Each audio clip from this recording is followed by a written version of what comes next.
ಚರಿತ್ರೆ ಸೃಷ್ಟಿಸಿದ 16 ದಾಖಲೆ ಸೃಷ್ಟಿಸಿದ ನೆಲೆಗಿಡು ಅದುವೇ ನಮ್ಮ 16. ಹೌದು, ಮೈಸೂರು ಒಡೆಯರ ಮಹಾರಾಜರ ಮೂಲ ತವರೂರು 16. ಈ ಗ್ರಾಮದ ವಿಶೇಷತೆ ಏನು, ಇಲ್ಲಿ ಮುಂಚೆ ಯಾರಿದ್ರು, ಹೇಗೆ ಮೈಸೂರು ಒಡೆಯರು ಅರಮನೆ ಮತ್ತು ಅಷ್ಟು ಸಾಮ್ರಾಜ್ಯ ಕಟ್ಟೋಕ್ಕೆ ಹೇಗೆ ಸಾಧ್ಯ ಆಯಿತು ಅನ್ನೋದನ್ನು ನಾಗರಾಜ್ ಸರ್ ಹೇಳ್ತಾ ಹೋಗ್ತಾರೆ. ಸರ್, ಹಾಗಾದರೆ ನಾನು ನಿಮ್ಮೂರು ನೋಡಬೇಕು ಒಂದು ರೌಂಡು. ಮೇಡಮ್, ಖಂಡಿತವಾಗಿ ಬನ್ನಿ, ನಮಗೆ ಖುಷಿ ಆಗುತ್ತೆ. ನಾನು ಇಲ್ಲಿ ಒಂದು ಕಡೆ ಸೇವೆ ಮಾಡ್ತಿದ್ರು, ನಾನು ಇದೇ ಊರಿನವನಾಗಿರ್ತೀನಿ. ಅದು ಒಂದು ಹೆಮ್ಮೆ. ನನ್ನ ಊರ ಬಗ್ಗೆ ನಾನು ಪರಿಚಯ ಮಾಡ್ಕೊಳ್ಳೋದ್ರಲ್ಲಿ ತುಂಬ ಖುಷಿ ತರ್ತಾಯಿದೆ. ಅದರ ಪ್ರಕಾರದಲ್ಲಿ ಒಂದು ಹೇಳೋಕ್ಕೆ ಶುರು ಮಾಡಿದ್ರೆ ಮೇಡಮ್, ಒಂದು ಇತಿಹಾಸನೇ ಹೇಳ್ಬೋದು ಅನಿಸುತ್ತೆ. ಇತಿಹಾಸ ನಾವು ಕೇಳೋಕ್ಕಿದ್ದೀವಿ, ಅದ್ರ ಮುಖಾಂತರ ನೀವು ಹೇಳೋದ್ರ ಮುಖಾಂತರ ನಮ್ಮ ಡಿಜಿಟಲ್ ಮಾಧ್ಯಮದಲ್ಲಿ ಸಾವಿರಾರು ಜನರು ನೋಡ್ತಾರೆ. ಬನ್ನಿ ಹಾಗಾದ್ರೆ 16 ಗ್ರಾಮನ ಸುತ್ತೋಣ. ಮೈಸೂರು ರಾಜ ಮನೆತನದ ಕುರುಹುಗಳು ಇವಾಗ ಏನಿದೆ ಮತ್ತು ಅವಾಗ ಹೇಗಿತ್ತು, ಇವಾಗ ಯಾವ ರೀತಿ ನಿಮ್ಮೂರು ಡೆವಲಪ್ ಆಗಿದೆ ನೋಡೋಣ. ಓಕೆ, ಖಂಡಿತ. ಅಂದರೆ ಎಷ್ಟು ಜನಸಂಖ್ಯೆ ಇರ್ಬೋದು ಇವಾಗ ಮೇಡಮ್? ನಮ್ಮದು ನಮ್ಮ ಪಂಚಾಯತಿಯಲ್ಲಿ 7,000 ಜನಸಂಖ್ಯೆ ಬರುತ್ತೆ ಮೇಡಮ್. 7,000. ಅವಾಗ 600 ವರ್ಷದಿಂದ ಎಷ್ಟಿರ್ಬೋದು? ಅದು ನಮ್ಮ ಇತಿಹಾಸ ತಗೊಂಡ್ರು ಹೇಳ್ಬೋದು ಮೇಡಮ್. ನಮಗೆ ತಿಳಿದ ಮಟ್ಟಿಗೆ ಅವತ್ತಿಗೆ ಕಡಿಮೆ ಇತ್ತು ಅನಿಸುತ್ತೆ ಮೇಡಮ್. ಅಂದರೆ ಫೆಸಿಲಿಟೀಸ್, ಲೈಬ್ರರಿನೇ ಇಷ್ಟು ಚೆನ್ನಾಗಿರ್ಬೇಕಾದ್ರೆ ಎಲ್ಲ ಸೌಕರ್ಯಗಳು ಗ್ರಾಮದಲ್ಲಿ ಎಲ್ಲ ಅಭಿವೃದ್ಧಿ ಆಗಿದೆ ಮೇಡಮ್, ಎಲ್ಲ ಡೆವಲಪ್ ಆಗಿದೆ. ಅದನ್ನೆಲ್ಲ ಆಸ್ಪತ್ರೆ ಇದೆ, ಎಲ್ಲ ಇದೆ ಮೇಡಮ್, ಹಾಸ್ಪಿಟ್ಲ್ ಇದೆ, ಕಾಲೇಜ್ ಇದೆ, ಸ್ಕೂಲ್ ಇದೆ. ಒಂದು ರೈತರಿಗೆ ಸಂಬಂಧಪಟ್ಟಂಗೆ, ಇವರು ಹಸುಗಳಿಗೆ ಸಂಬಂಧಪಟ್ಟಂಗೆ ಇದು ದಂದ ಹಾಸ್ಪಿಟ್ಲು ಎಲ್ಲ ಇದೆ. ಇಲ್ಲಿ 16ರಲ್ಲಿ ಯಾವುದೆಲ್ಲ ಬೆಳೆ ಬೆಳೀತೀರಾ ಪ್ರಮುಖವಾಗಿ? ಮೇಡಮ್, ಪ್ರಮುಖವಾಗಿ ನಮ್ಮಲ್ಲಿ ಭತ್ತ ಬರುತ್ತೆ ಮೇಡಮ್. ಭತ್ತ ನೀರಾವರಿ ಎಲ್ಲ ಬರುತ್ತೆ. ಇನ್ನು ಬಿಟ್ಟರೆ ಬಾಳೆ, ಇನ್ನೂ ಹೆಚ್ಚಿನ ಪ್ರಮಾಣದಲ್ಲಿ ದ್ವಿದಳ ಎಲ್ಲ ಹಾಕ್ತಾರೆ. ದ್ವಿದಳ ಧಾನ್ಯ. ರಾಜರ ಕಾಲದಲ್ಲಿ ಏನು ಬೆಳೀತಾ ಇದ್ರು, ಏನಾದರೂ ಐಡಿಯಾಸ್ ಮೇಡಮ್? ಅವಾಗಲೂ ಐಡಿಯಾಸ್ ಅಂತ ಹೇಳಿದ್ರೆ ರಾಜರ ಆದ ನಂತರದಲ್ಲಿ ನಮಗೆ ನೀರಾವರಿ ಆದ್ದು. ಅವಾಗ ಜೋಳ. ಹೌದಾ? ಇಲ್ಲಿಗೂ ನಾಲ್ವಡಿ ಕೃಷ್ಣರಾಜರು ಒಡೆಯರ್ ಆದ್ಮೇಲೆ ನೀರಾವರಿ ಬಂದಿದ್ದ? ನಂತರದಲ್ಲಿ ಇದಾಗಿರೋದು ಮೇಡಮ್. ಇಲ್ಲವೇ. ಹೌದಾ? ಯಾವ ನಾಲೆ ನೀರು ಅಥವಾ ಯಾವ? ನಮ್ಮದು ಕಬಿನಿ ಡ್ಯಾಮ್ ಮೇಡಮ್. ಕಬಿನಿ ರಾಂಪುರ್ ನಾಲೆ ಅಂದರೆ ಕಬಿನಿ ಇದರಲ್ಲಿ ಬರೋ ಅಂಥದ್ದು. ಬನ್ನಿ ಸ್ನೇಹಿತರೆ, 16 ಗ್ರಾಮ ಅನ್ನುವಂಥ ಒಂದು ಸುತ್ತ ಹಾಕೋಣ. ಎಷ್ಟು ವಿಸ್ತೀರ್ಣ ಇದೆ ಸರ್ ಈ ಊರು? ನಮ್ಮ ವಿಸ್ತೀರ್ಣ ಬಂದು ಊರು ದೊಡ್ಡದಿದೆ ಮೇಡಮ್. ಅದು ಊರಲ್ಲಿ ಏನು ಪುರಾತನ ವಸ್ತುಗಳೇನಿದೆ ಸರ್? ಪುರಾತನ ವಸ್ತುಗಳಾಗಿರ್ಬೋದು, ಪುರಾತನ ಕಟ್ಟಡಗಳಾಗಿರ್ಬೋದು. ಪುರಾತನ ಕಟ್ಟಡಗಳು ಅಂದರೆ ಮೇಡಮ್, ಅಲ್ಲಿ ಚೆನ್ನಕೇಶವ ಅಂತ ಇದೆ ಮೇಡಮ್. ಅದು ಈಗ ಪುನರ್ಜೀವ ಇದಾಗಿದೆ. ಅದು ಈಗೆಲ್ಲ ಇದು ಮಾಡಿಬಿಟ್ಟು ಅಂದರೆ ಅವಾಗಿದ್ದನ್ನ ಅದು ಒಂದು ಇದೊಂದು ದೇವಸ್ಥಾನ ಮೇಡಮ್. ಇದೊಂದು ಮೇಡಮ್, ಇದು ಇಲ್ಲಿ ಅದು ರವಳೇಶ್ವರ ಅಂತ ಹೇಳ್ಬಿಟ್ಟು ಮೇಡಮ್. ಇದು ಪಕ್ಕದ್ದು ಸಿದ್ದೇಶ್ವರ ಅಂತ ಹೇಳ್ಬಿಟ್ಟು, ಇದು ಜಾತ್ರೆ ಟೈಮ್ಗೆ ಇದು ವೀರ ಮಕ್ಕಳ ಗುಡಿ ಅಂತ ಹೇಳ್ಬಿಟ್ಟು ಇದು ಮಾಡ್ತಾರೆ ಮೇಡಮ್. ಇವೆಲ್ಲ ಒಂದು ಇದರಲ್ಲಿದೆ ಮೇಡಮ್, ಎಪಿಗ್ರಫಿ ಇದೆಲ್ಲ ಅದ್ರಲ್ಲಿ ರೆಕಾರ್ಡ್ ಇದೆ ಇದೆಲ್ಲ. ಇಲ್ಲಿ ಒಂದು ಶಾಸನ ಇದೆ, ಮೊನ್ನೆ ಇತಿಹಾಸ ಇವರು ಬಂದು ಓದಿಸಿದ್ದಾರೆ ಮೇಡಮ್. ಇದೆಲ್ಲ ಏನು ಶಾಸನ ಸರ್ ಇದು? ಮೇಡಮ್, ಇದು ಒಬ್ಬ ವೀರನ ಒಂದು ವಿಜಯೋತ್ಸವದ ಬಗ್ಗೆ ಹಾಕಿರೋಂಥದ್ದು ಏನು ಅಂತ ಹೇಳ್ತಾರೆ. ವೀರನ್ ವಿಜಯೋತ್ಸವ ಅಂತ ಹೇಳಿದ್ರೆ ಒಡೆಯರಿಗೆ ಸಂಬಂಧಪಟ್ಟಿದ್ದ? ಒಡೆಯರ್ದಲ್ಲ ಮೇಡಮ್, ಯಾರೋ ಒಬ್ಬ ವೀರ ಅಂತ ಹೇಳ್ಬಿಟ್ಟು. ಇದು ಯಾವ ವೀರ ಅಂತ ಗೊತ್ತಿಲ್ಲ, ಅದನ್ನ ನಮ್ಮ ಇತಿಹಾಸ ತಜ್ಞರು ಅವ್ರ ಹತ್ರನೇ ಮಾಡಿದಾಗ.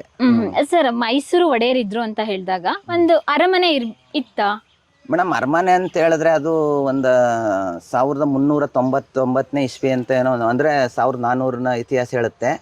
ಅದರಲ್ಲಿ ನಮ್ಮ ಹಳಬರೆಲ್ಲ ಕೇಳಿದ ಪ್ರಕಾರದಲ್ಲಿ ಈ ಪ್ರದೇಶದಲ್ಲಿ ಒಂದು ಕೋಟೆ ಇತ್ತು. ನಾವು ನಿಂತಿದ್ದೀವಲ್ಲ ಇದೇ ಪ್ರದೇಶದಲ್ಲಿ ಎಲ್ಲ ಬರುತ್ತೆ ಮೇಡಮ್. ಅದು ಇದೆ ಅಂತ ಹೇಳಕ್ಕೆ ಪುರಾವೆನ ನಾವು ಇವತ್ತು ತೋರ್ಸಕ್ ಆಗ್ತಿಲ್ಲ. ಒಟ್ಟಿಗೆ ಈ ಸರೌಂಡಿಂಗ್ ಎಲ್ಲ ಇರುತ್ತೆ. ಅಂದ್ರೆ ಆ ದೇವಸ್ಥಾನ ಕವರ್ ಆಗಿ ಅದು ಚೆನ್ನಕೇಶವ ಅಂತ ಹೇಳ್ಬಿಟ್ಟು ಇದು ಮಾಡಿರ್ತಾರೆ ಮೇಡಮ್. ಹಂಗಾಗಿ ಅಲ್ಲಿಗೆ ಹೋಗೋಣ. ಅಲ್ಲಿಗೆ ಹೋದಾಗ ಅದ್ರ ಬಗ್ಗೆ ಎಲ್ಲ ಇದಾಗುತ್ತೆ. ಇದು ಒಂದು ಗೌರೇಶ್ವರ ಗುಡಿ ಅಂತ ಹೇಳ್ಬಿಟ್ಟು ಇದು ಮಾಡ್ತಾರೆ. ಇದೊಂದು ಗೌರೇಶ್ವರ ಏನು ಅಂತ ಹೇಳಿದ್ರೆ, ಒಂದು ವಿಶೇಷವಾಗಿ ಹಿಂದೆ ಒಡೆಯರ್ ಮನೆತನದಲ್ಲಿ ಒಂದು ಕಡೆಯಿಂದ ಒಂದು ಕಡೆಗೆ ಮಕ್ಕಳುಗಳ ಮದುವೆ ಆಗೋದು ಎಲ್ಲ ಮಾಡೋ ಟೈಮಲ್ಲಿ ಒಂದು ಬಳುವಳಿ ರೂಪದಲ್ಲಿ ಒಂದು ಈಗಲೂ ಎಳಂದೂರ್ಲೆಲ್ಲ ಇರುತ್ತೆ ಅಂತ. ಅಲ್ಲ, ಅವ್ರು ಇದರಲ್ಲಿ ಇಲ್ಲಿ ಒಂದು ಇಲ್ಲಿ ಗೌರೇಶ್ವರ ಇದು ಪೂಜೆ ಎಲ್ಲ ಇದು ಮಾಡೋದ್ರಿಂದ ಇದನ್ನ ಅಲ್ಲೂ ಬೇಕು ಅಂತ ಹೇಳ್ಬಿಟ್ಟು ಅಲ್ಲಿ ಮಗಳು ಕಟ್ಕೊಟ್ಟಿದ್ದಾರೆ ಅಂತ ಏನೋ ಒಂದು ನಾನು ತಿಳಿದ ಮಟ್ಟಿಗೆ ಇತಿಹಾಸದಲ್ಲಿ ಹೇಳುತ್ತೆ ಮೇಡಮ್. ಅದು ಅಂದ್ರೆ ಹೆಣ್ಮಕ್ಳನ್ನ ಮದುವೆ ಮಾಡಿ ಕೊಟ್ಟಾಗ ಮೂಲ ಇದರಲ್ಲಿ ಒಂದು ಒಬ್ಬ ಪಾಳ್ಯಗಾರ ವಂಶಸ್ತ್ರ ಎಲ್ಲ ಇರ್ತಲ್ಲ ಮೇಡಮ್ ಇಲ್ಲಿ, ಆವಾಗ ಎಲ್ಲ ಇದಾಗಿದೆ. ಅಂದ್ರೆ ನಾವು ನಿಂತ್ಕೊಂಡಿದೀವಲ್ಲ ಈ ಸರೌಂಡಿಂಗ್ ಅಲ್ಲೇ ಕೋಟೆ ಇತ್ತು, ಅರಮನೆ ಇತ್ತು, ಅದಕ್ಕೆ ಮೂಲವಾಗಿ ಚೆನ್ನಕೇಶವ ದೇವಸ್ಥಾನ ಇತ್ತು. ಚೆನ್ನಕೇಶವ ಬರುತ್ತೆ. ಮತ್ತೆ ಇಲ್ಲೊಂದು ಕೋಟೆ ಗಣಪತಿ ಅಂತ ಹೇಳ್ಬಿಟ್ಟು ಅಲ್ಲಿ ಒಂದು ಇರುತ್ತೆ. ಇಲ್ಲೊಂದು ಚಿಕ್ಕದಾಗಿ ಇವಾಗ ಆಲ್ಟ್ರೇಷನ್ ಆಗಿದೆ ಮೇಡಮ್. ಅದನ್ನ ನಾವು ಇವತ್ತು ಒಂದು ಏನು ಮಾರಿ ಕೋಟೆ ಮಾರಮ್ಮ ಅಂತಾನೆ ಕರಿತೀವಿ. ಅಂದ್ರೆ ಕೋಟೆ ಮಾರಮ್ಮ ಅಂತ ಯಾಕೆ ಹೇಳ್ತೀವಿ ಅದನ್ನ? ಕೋಟೆ ಇರ್ಬೋದೇನೋ, ಇತ್ತು, ಅದಕ್ಕೇನೆ ಕೋಟೆ ಮಾರಮ್ಮ ಅಂತ ಕರೀತಾರೆ. ಹಾಗಾಗಿ ಅದನ್ನ ಇವತ್ತು ನಾವು ಮೈಸೂರಲ್ಲಿ ಅರಮನೆ ಸುತ್ತಮುತ್ತ ಕೆಲವರು ದೇವರುಗಳನ್ನ ಇದು ಮಾಡ್ತಾ ಇರ್ತೀವಿ. ಅಲ್ಲೂ ಸಹ ಒಂದು ಕೋಟೆ ಮಾರಮ್ಮ, ಚೆನ್ನಕೇಶವ ಒಳಗಡೆ ಇರೋದು ಇವೆಲ್ಲ ಕಾಣ್ತೀವಿ. ಅದಿದ್ರು ಇರ್ಬೋದೇನೋ ಅನ್ಕೋತೀವಿ ಮೇಡಮ್. ಇದರ ಒಂದು ಪುರಾವೆ ನಮ್ಮ ನಂತರದಲ್ಲಿ ಅಲ್ಲಿ ಫಾಲೋ ಮಾಡಿರ್ಬೋದು. ಅಂದ್ರೆ ಮೂಲ ತವರೂರು ಇಲ್ಲಿದೆ ಹದಿನಾಡು ಮೂಲ. ಓಕೆ, ಹಾಗಾದ್ರೆ ಚೆನ್ನಕೇಶವ ಟೆಂಪಲ್ ಹೋಗೋಣ. ಅಂದ್ರೆ ಕೋಟೆ ದೇವಸ್ಥಾನ ಇದೆಯಲ್ಲ, ಅಲ್ಲಿ ಏನಾದ್ರೂ ಹಳೆ ಕಾಲದ ತರ ಇದೆಯಾ ಮೇಡಮ್? ಎಲ್ಲ ಹಳೆ ಕಾಲದ್ದು ಹಿಂದೆ ಇತ್ತು ಮೇಡಮ್. ಈಗ ಒಂದು 10-6 ವರ್ಷಗಳ ನಂತರದಲ್ಲಿ ಎಲ್ಲಾನು ಶಿಥಿಲವಾಗಿದೆ ಅಂತ ಹೇಳ್ಬಿಟ್ಟು ಎಲ್ಲಾನು ಒಂದು. ನೀವು ನೋಡಿದ್ರಾ ಹಳೆ ಕಾಲದ ಇದ್ದಿದ್ದು ಏನಾದ್ರು? ನಾನು ಒಂದು ಇದರಲ್ಲಿ ತಿಳಿದ ಮಟ್ಟಿಗೆ ಒಂದ್ ಸ್ವಲ್ಪ ನೋಡಿರ್ತೀನಿ ಮೇಡಮ್. ಆದ್ರೆ ಕೋಟೆ ಇದೆಲ್ಲ ನಮ್ಮ ಹಳಬರುಗಳು ನೋಡಿರ್ತಾರೇನೋ, ನನಗೆ ಅಷ್ಟು ಗೊತ್ತಿರಲ್ಲ. ನೋಡಿದ್ದೆ ಅಂತ ಹೇಳ್ತಾ ಇದ್ರಾ? ಹೇಳಿದ್ದಾರೆ ಮೇಡಮ್. ಓಕೆ, ಹಾಗಾದ್ರೆ ಚೆನ್ನಕೇಶವ ದೇವಸ್ಥಾನಕ್ಕೆ ಹೋಗೋಣ ಬನ್ನಿ ಮೇಡಮ್. ಕೋಟೆ ಗಣಪತಿ, ಅದು ಕೋಟೆ ಮಾರಮ್ಮ. ಓ, ಅಲ್ಲಿಂದ ಅಲ್ಲಿ ಹತ್ತತ್ರನೇ ಇದೆ. ಇಲ್ಲಿ ಮಧ್ಯೆ ಚಾನಲ್ ಬಂದಿದೆ ಮೇಡಮ್. ಫಸ್ಟು ಚೆನ್ನಕೇಶವಕ್ಕೆ ಹೋಗ್ಬಿಟ್ಟು ಅಲ್ಲಿ ಇದು ಮಾಡಿಬಿಟ್ಟು ಆಮೇಲೆ ಕೋಟೆ ಇದನ್ನು ಇಲ್ಲಿಗೆ ಬರೋಣ. ಅಂದರೆ ಕೋಟೆ ಅಂತ ಹೇಳುತ್ತಲ್ಲ ಅದಕ್ಕೆ.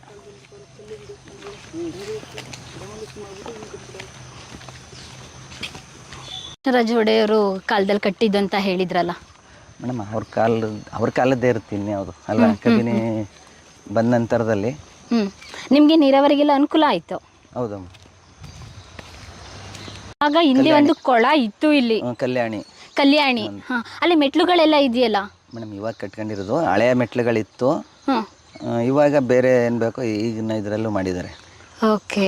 ಒಂದು ಹಳೆ ಬಾವಿ ಇದೆ ಅಲ್ಲಿ. ಎಲ್ಲಿ? ಅಲ್ಲಿ ಪಕ್ಕದಲ್ಲಿದೆ. ಓ, ಇಲ್ಲೇ ಕಲ್ ಕಾಣಿಸ್ತಾ ಇದೆಯಲ್ಲ, ಇದಾ? ಇಲ್ಲಿ ಪಕ್ಕದಲ್ಲಿದೆ. ಹೋಗಕ್ಕಾಗತ್ತೇನೋ ಗೊತ್ತಿಲ್ಲ. ಸರಿ, ಎಲ್ಲಾನು ನೋಡಿದ್ದಾರೆ.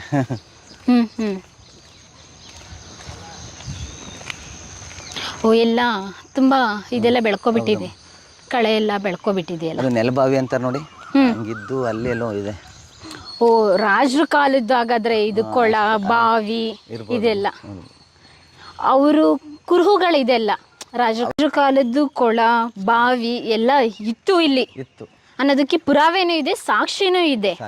ಮತ್ತೆ ನೀವು ಹೇಳಿದ್ರಿ ಅಲ್ಲಿ ಕೋಟೆ ಗಣಪತಿ, ಕೋಟೆ ಮಾರಮ್ಮ ಅಂತ ಹೆಸರು ಬರ್ಲಿಕ್ಕೆ ಕಾರಣ ಇಲ್ಲಿ ಕೋಟೆ ಇತ್ತು, ಅದಕ್ಕೋಸ್ಕರನೇ ಕೋಟೆ ಗಣಪತಿ, ಕೋಟೆ ಮಾರಮ್ಮ, ಚೆನ್ನಕೇಶವ ಟೆಂಪಲ್ ಎಲ್ಲ ಇದೆ. ಇದೇ ದೇವಸ್ಥಾನ, ಇದೇ ಎಲ್ಲ ದೇವರು ಎಲ್ಲ ಕೂಡ ಅರಮನೆಯಲ್ಲೂ ಕೂಡ ಇದೆ. ಎಲ್ಲ ದ್ವಾರಗಳಲ್ಲೂ ಕೂಡ ಒಂದೊಂದು ದೇವಸ್ಥಾನ ಇದೆ. ಇಲ್ಲೇ ಗೊತ್ತಾಗ್ತಾ ಇದೆ ನಮ್ಮ ಮೈಸೂರು ಒಡೆಯವರ ದೇವರೆಲ್ಲ ಇಲ್ಲೇ ಇದೆ. ಆರಾಧಿಸುವಂತಹ ದೇವರು ದೇವಸ್ಥಾನಗಳೆಲ್ಲ ಇಲ್ಲೇ ಇತ್ತು. ಯಾಕೆಂದರೆ ಮೂಲತಃ ಇಲ್ಲೇ ಇದ್ದಿದ್ದರಿಂದ, ಇಲ್ಲಿನೇ ಆರಂಭವಾಗಿದ್ದರಿಂದ ಆ ದೇವಸ್ಥಾನ ಮುಂದೆ ಮೈಸೂರಿಗೆ ಹೋದಾಗ ಅಲ್ಲಿ ಅದನ್ನೇ ಪದ್ಧತಿ ರೂಢಿ ಸಂಪ್ರದಾಯಗಳನ್ನ ರೂಢಿಸ್ಕೊ ಬಂದರು. ಹೌದು.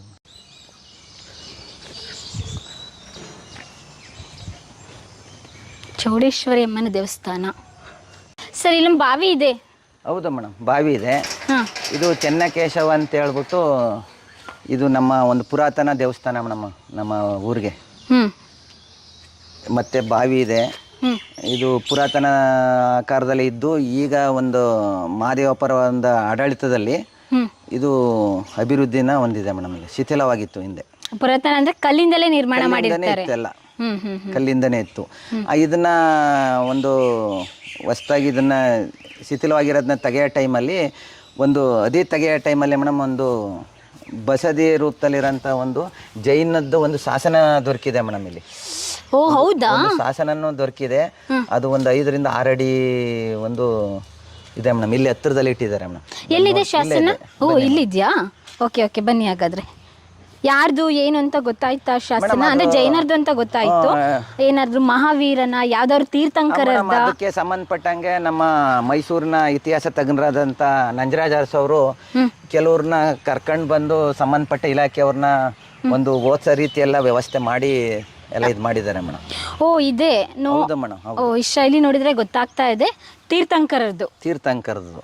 ಹೌದೌದು, ಅವರು ನಿಂತ್ಕೊಂಡಿರೋ ಸ್ಟೈಲು ಮತ್ತೆ ಇಲ್ಲಿ ಶಾಸನದ ಕೆತ್ತನೆ ಅದು. ಹೌದು, ಯಾವ ಭಾಷೆಯಲ್ಲಿ ಇದೆ ಅಂತ ಹೇಳಿದ್ರಾ ಮೇಡಮ್? ಅದು ಭಾಷೆ ಅದು ಹಳೆಗನ್ನಡ ಅಥವಾ ಬೇರೆ ಯಾವ್ದಾದ್ರು ಭಾಷೆನಾ? ಅವ್ರಿಗೆ ಗೊತ್ತಾಗುತ್ತೆ ಮೇಡಮ್. ಓ ನಂಜರಾಜ್ ಅರಸು ಬಂದಿದ್ದಾರೆ ಅನ್ಸುತ್ತೆ, ಅವ್ರಿಗೂ ಗೊತ್ತಾಗುತ್ತೆ. ಇದೇ ಸ್ಥಳದಲ್ಲಿ ಇತ್ತು. ಯಾಕಂದ್ರೆ ಇದನ್ನ ನಾಶ ಮಾಡಿ ಇದನ್ನ ಏನು ನಮ್ಗೆ ಬೇರೆ ಕಡೆ ದೊರೆತಿಲ್ಲ. ಈ ಕಟ್ಟಡ ಕಟ್ಟಬೇಕಾದ್ರೆ ಕೆಳಗಡೆ ಇರೋಂಥ ಒಂದು ಬೇಸ್ಮೆಂಟಲ್ಲಿ ಇರೋ ಅಂಥದ್ದು ಇದು ಕಲ್ಲು.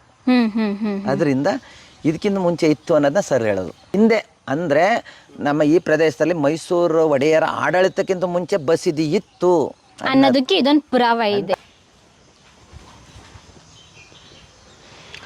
ಓ ಚೆನ್ನಕೇಶವನ ಸರ್ ಅಲ್ಲಿ? ಹೌದು ಮೇಡಮ್, ಚೆನ್ನಕೇಶವ.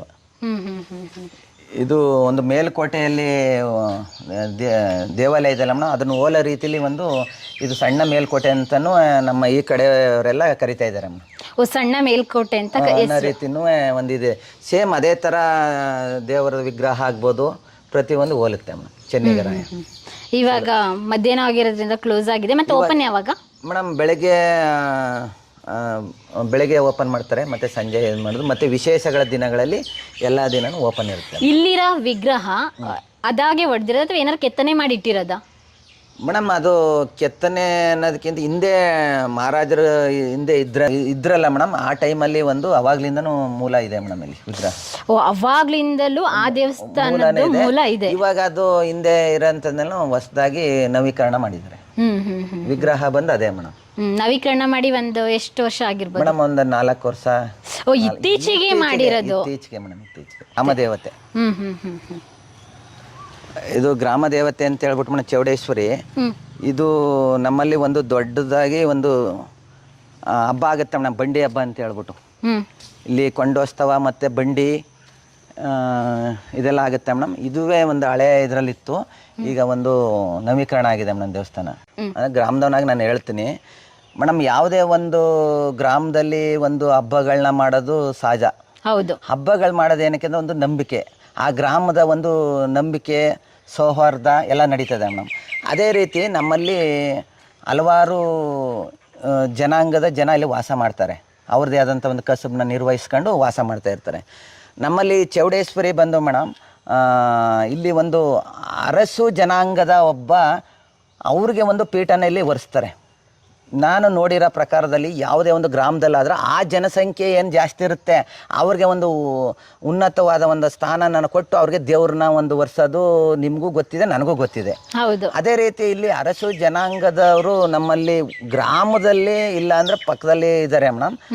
ಕಡಿಮೆ ಇದ್ದಾರೆ ಅಂತ ಹೇಳಿದ್ರು ಅವ್ರಿಗೆ ಒಂದು ಈ ಸ್ಥಾನನ ಕೊಟ್ಟಿದ್ದಾರೆ ಅಂದ್ರೆ ಇಲ್ಲಿ ಮೂಲ ಅರಸು ಮನೆತನ ಇತ್ತು ಅನ್ನೋದನ್ನ ನಾವು ಒತ್ತಿ ಹೇಳ್ತಾ ಇದ್ದೀವಿ. ಹೌದು, ನಿಮ್ಮ ಗ್ರಾಮದಲ್ಲಿ ಇಲ್ಲ ಅಂದ್ರೂ ಕೂಡ ಬೇರೆ ಗ್ರಾಮದಲ್ಲಿ ಅರಸು ಮನೆತನದವ್ರನ್ನ ಕರ್ಕೊಬಂದು ಅವ್ರಿಗೆ ಒಂದು ವಿಶೇಷ ಆದ್ಯತೆ ಕೊಡ್ತಾರೆ ಅಂದಾಗ ಇಲ್ಲಿ ಇರೋಂಥ ಜನಸಂಖ್ಯೆನ ಆದ್ಯತೆ ತಗೋಬಹುದಾಗಿತ್ತಲ್ಲ. ಅಲ್ಲಿಗೆ ಇಲ್ಲಿ ನಾವು ಯಾವುದೇ ತರ 100ಕ್ಕೆ 100 ಹೇಳ್ಬೋದು, ಅರಸು ಮನೆತನ ಇತ್ತು. ಹೌದಾ, ಅರಸು ಮನೆತನದ ತವರೂರು ಹದಿನಾರೇ ಆಗಿತ್ತು ಅಂತ ಹೇಳೋದಕ್ಕೆ ಇದು ಒಂದು ಮೂಲ ಆಧಾರ ಅಂತ, ಮೂಲ ಆಚರಣೆ ಸಂಪ್ರದಾಯನೂ ಅದನ್ನ ನಡೆಸ್ಕೊಂಡು ಹೋಗ್ತಾ ಇದೆ ಅಂತ ಹೇಳ್ಬೋದು. ನೋಡಿದ್ರಲ್ಲ ಸ್ನೇಹಿತರೆ, 16 ಗ್ರಾಮದಲ್ಲಿ ಇಲ್ಲಿ ಚೆನ್ನಕೇಶವನ ದೇವಸ್ಥಾನ ನೋಡಿದ್ವು, ಕೋಟೆ ಗಣಪತಿ, ಕೋಟೆ ಮಾರಮ್ಮ, ಹೆಸರಲ್ಲೇ ಇದೆ. ಇಲ್ಲಿ ಒಂದು ಕೋಟೆ ಇತ್ತು, ನಾವು ನಿಂತಿದ್ವಲ್ಲ ಇದೇ ಪ್ರದೇಶದಲ್ಲಿ ಅರಮನೆ ಇತ್ತು, ಸುತ್ತಲೂ ಕೋಟೆ ಇತ್ತು. ಹಾಗಾಗಿ ದೇವಸ್ಥಾನಗಳಿಗೆ ಕೋಟೆ ಆಂಜನೇಯ, ಕೋಟೆ ಗಣಪತಿ ಅಂತ ದೇವಸ್ಥಾನ ಬಂತು. ಇಲ್ಲಿ ಫಸ್ಟು ಪಾಳೆಗಾರರ ಆಳ್ವಿಕೆ ಆರಂಭವಾಯ್ತಾ, ಮಹಾರಾಜರು ಆಳ್ವಿಕೆ ಆರಂಭವಾಯ್ತಾ, ಅಥವಾ ಒಡೆಯರ ಆಳ್ವಿಕೆ ಆರಂಭವಾಯ್ತಾ, ಹೇಗೆ ಮೈಸೂರು ಮಹಾರಾಜರು ಯಾವ ರೀತಿ ಸಾಮ್ರಾಜ್ಯನ ಕಟ್ಟಿ ಯಾವ ರೀತಿ ಹೆಸರು ಮಾಡಿದ್ರು ಅನ್ನೋದನ್ನ ನಮ್ಮ ಖ್ಯಾತ ಇತಿಹಾಸ ತಜ್ಞರಾದಂಥ ನಂಜರಾಜ್ ಅರಸ್ ಅವ್ರನ್ನ ಭೇಟಿ ಮಾಡಿ ತಿಳ್ಕೊಳ್ಳೋಣ ಬನ್ನಿ.